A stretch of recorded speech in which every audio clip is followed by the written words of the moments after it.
The main important thing is that you just allow yourself to be with it and feel it fully. Because otherwise, when you stuff it down, you create a story around it, you then reinforce the cycle. So the next time anything happens, your body's going to flare up with that anxiety. Hello, my loves! I am back. And I want to speak into today something that I see as the new wave pandemic, especially for women and our emotional well-being. That is the trap of the shoulds. The shoulds that keep women extremely exhausted and carrying around like a low level anxiety that is so challenging to really catch, because it's so nuanced and it's so subtle, and it shows up in women in these ways where I've just got to carry on, I've just got to push through this, I should be doing more, I should have done better. And it is the pushing, striving and proving energy, because for so long, women, we have been conditioned to just suppress our emotions and be good little girls. Girls that don't ask for too much, that don't want too much, that don't show too much, that don't speak too much. And what I'm noticing now within myself and within the women that work with me, there is this constant need to fill in the time and the space of our life with something outside of us. And I've been on this journey myself now of really re-inhabiting my body and getting back to what my body needs, what my body wants, and it's a long journey. And truthfully, like, I still bump up against experiences where I find myself in these old patterns, patterns that don't serve me, patterns that are masked with achievement, patterns that are masked with something good. But yeah, if I took a landscape-wide view at my life, I'm like, oh, there is still so much doing in there that isn't always necessarily attached to what feels good in my body and what is supportive of the sustainability of myself, of my aliveness, of my life, of my business, of my relationships, like you name it. One of the things I'm going to get into today is really like chipping away at what that means at the nervous system level. And also at the end of this, I'm going to really give you like one really key focus point for yourself to move through this, because I also know that so many women right now are in this place of feeling extremely stuck mentally with no creative energy, feeling unfulfilled in their relationships, feeling uninspired in their Monday to Sunday, and finding themselves wondering like, what is going on? What is wrong with me? I need to do something about this. One of the main things with being in this thing that we call the world and society is that we have been conditioned to be doing something all of the time. Whether that is work, whether that is something around the house, whether that is looking after the dog or the children, or booking something, planning something, a project, even thinking of a hobby to do. You know, I got so inspired by coming back to Portugal and getting into horse riding again, because it was a great way for me to experience myself, you know, in a completely different way, because horse riding has historically been one of the things that has been really amazing for me to just really like, you know, be fully in my body and not have to like be constantly in my head. And recently I bumped up against an experience where I lost complete control and found myself in a full-on stress response, and I was completely dysregulated and I fell off the horse. It was the scariest experience for me that I've had in such a long time, and it forced me to take space for myself. Even with the taking of the space to tender to the emotions that were coming up for me, the fear, the confusion, because I'm good at horse riding, right? And I realized that the horse riding here in Portugal is so different to anything that I've experienced in the UK. I realized that, oh, I'm bumping up against like a perfectionist here.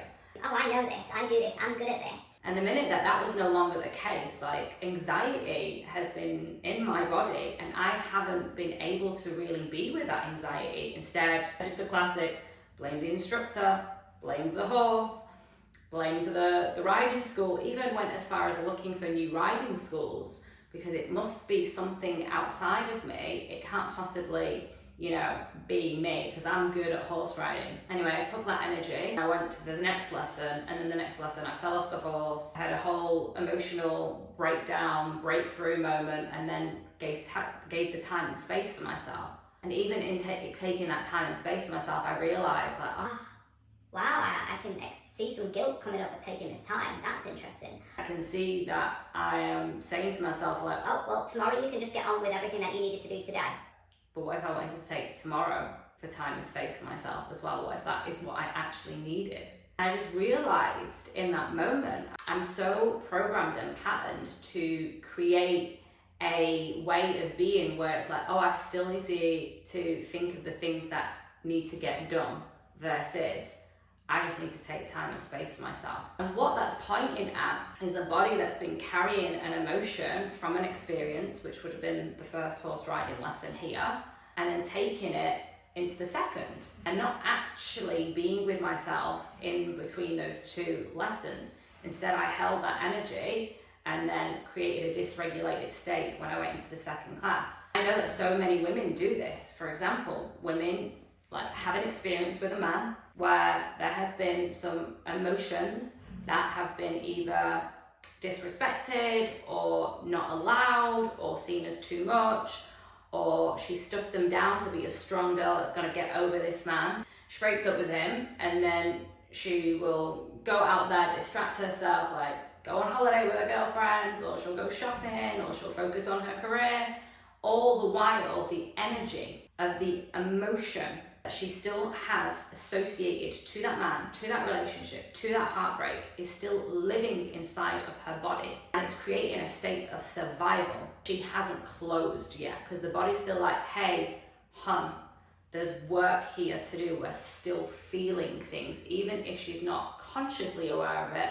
Her body is. And what that means for her is that she then takes that energy into the next relationship. And then the body doesn't feel safe with this new man, this new relationship. And because it is a relationship and because it is a man, then there is going to be an association to the last time she experienced the trauma of the relationship. And her body is holding the neurotags of the old relationship, bringing them into the new. So then she's looking for the red flags. She's pointing out all of his flaws. She's questioning, does he love me? Does he like me? Can I trust this man? All the while, it's actually her body that hasn't been able to fully feel the magnitude of the experience here. With this energy, it is so important to create the time and the space for ourselves, because the more that we stuff it down, the more that we don't allow ourselves to feel the fear, be with the fear. You don't even need to label it as fear, it's just energy. But if you're associating it to fear and you're going to create a story of it about fear, same with sadness, the main important thing is that you just allow yourself to be with it and feel it fully. Because otherwise, when you stuff it down and you create a story around it, you then reinforce the cycle. The next time anything happens, your body's going to flare, your body's going to flare, your body's going to flare up with that anxiety. So let's get into some key bits here. Now, one of the most important takeaways that I really want to impart with you from this conversation is that returning home to your body is the answer. Returning home to your physical body. So feeling your heartbeat, noticing the temperature of your body. Where do you feel hot right now? Where do you feel tingles? Where do you feel sensations? Where do you feel aches? Where do you feel pains? Where do you feel tightness? Where do you feel like a movement or some subtle energy that is caressing through your body, the physical body? Number two, the emotional body. How am I actually feeling in this moment? Is there some tenderness? Is there some excitement? Is there some rage? Is there some anger? Is there some curiosity? Is there some wonder? Is there some desire? Like, what is it that I'm truly feeling at the moment? And then there is also the mental body, just like really being aware of your thoughts. For example, the thoughts of me blaming the instructor, blaming the horse, blaming the school all along is like, I tried 3 horses. Like this instructor, I can see that she is an amazing instructor because she's leading the other students so well. and oh, this school, it's really looking after its horses, and oh, look at how many students it has. Oh, evidence, right? So just being really aware and being able to use your mind as an ally and not an enemy, re-inhabiting your entire body is the returning home to your body, is returning home to yourself. You're probably thinking by this point, like, Anna, this all sounds like really huge, really big, really necessary, really exciting, really confronting, all of the things. And yes, I get it. I have been on this journey now for probably about, I'd say 10 years, but really body work, probably the last like 4 to 5. And I'm here to tell you, it takes time. It takes time. You think about all of the patterns in your body where your energy is so like outward energy, because it's going into the emails are a priority, the relationship is a priority, the holidays are a priority, the children, fur baby are a priority. When you've lived life with your mental and energetic body being energy out, that's a pattern that has been practiced time and time again. And you have survived, which means that you have created safety in giving your energy out to other people and not prioritizing yourself. So it's going to take time for you to really rewind and change that pattern so that the pattern becomes you first energy. Because here's the thing, all of those golden eggs, the partner, the relationship, the career, all of those things outside of you, those beautiful golden eggs that you are, harvesting and or you have them in your life already, they are generated by you. So if you're not priority, those eggs either A, will end up cracking, or B, you won't see them. So this is why it's really important that you play long game vision. And I even say this to a lot of my clients, it's like, this is not a race. There's nowhere to get to. This is a journey of really unfolding and re-exploring yourself, your body, your aliveness, your pleasure, your rage, your joy, your emotional expression, your desires, what you want in your life, what you don't want in your life. Like, it is a huge landscape.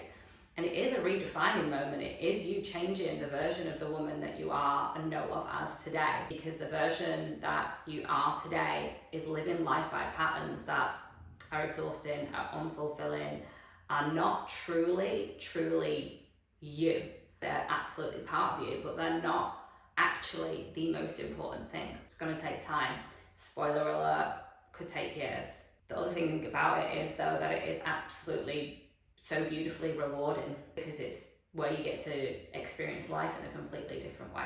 So number one, you've got to make time and space for yourself.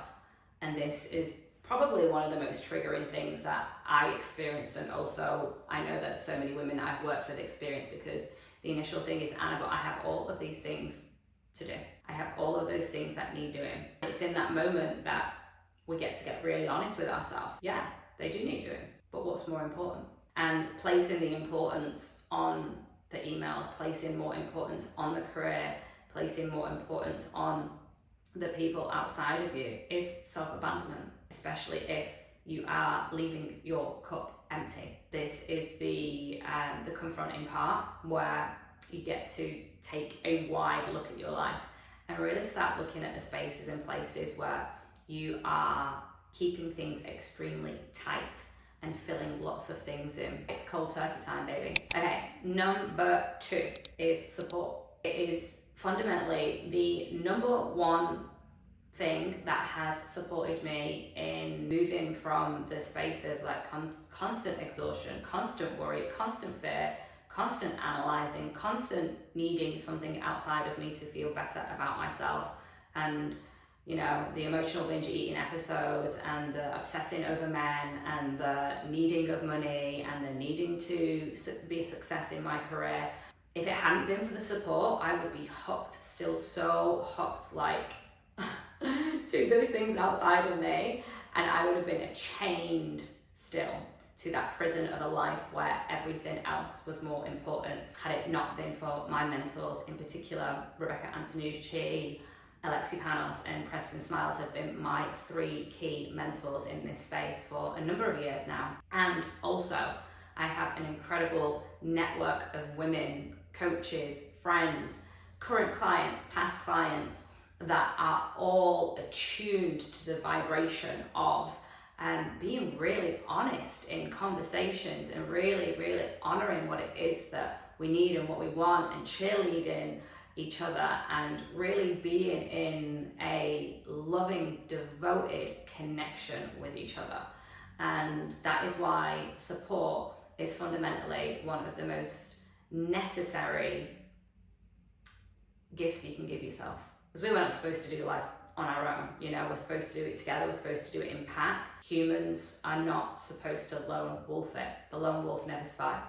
Number 3 is to build safety around your emotional expression. Women don't know the liberation that their body is craving until they give themselves permission to be all of themselves. Be all the anger, be all the frustration, be all the confusion, be all the joy, be all the excitement. The body is like in this deep desire and this deep craving to feel all of the magnitude of all of the energies that we've labeled those emotions. It is part of the package. If you were born human, then you came with anger, you came with sadness, you came with joy, you came with sexual desires, you came with the full menu, baby. And I know that the minute whenever I say anger or sadness, so many women start to check out and they're like, what's she talking about? I don't want to be angry, I don't want to be sad. For sure, I'm not saying be angry and sit in it. For sure, I'm not saying be sad and sit in sadness. What I'm saying is allow yourself to feel those emotions and move through them, because that's what they're there for. So my loves, I hope that you found this video served and supported you in some way. I would love to see any comments if something landed for you in this video, if there was any breakthroughs, ahas, big moments of like, oh, me too. If you want more of